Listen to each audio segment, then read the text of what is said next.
In this short video, I'll show you how to set up a Google Drive trigger that auto-detects changes in N8n. For this one, I already have my workflow right here. So basically, we're gonna include a trigger that detects the changes in our Google Drive. On the right side, or just press add first step right here.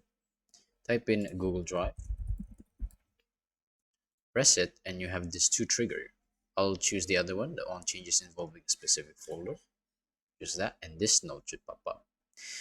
Now make sure that your credentials is selected. I already have mine right here, so go ahead and press yours.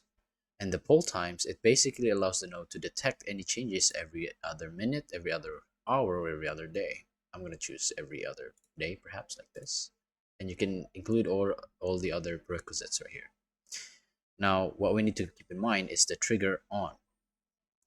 There are two choices: the changes onto a specific file, to which if you were to press this and check from the list right here at the bottom, select a file, it will have any specific file that might have any changes that's in my Google Drive. So for now, you can even use by URL or ID. But for this example, I'm going to go ahead and click changes involving a specific folder. So from a list, select a folder and go ahead and select any folder that you have in mind that has that you want to detect or watch for any modified or changes. I'll go ahead and click this one as an example.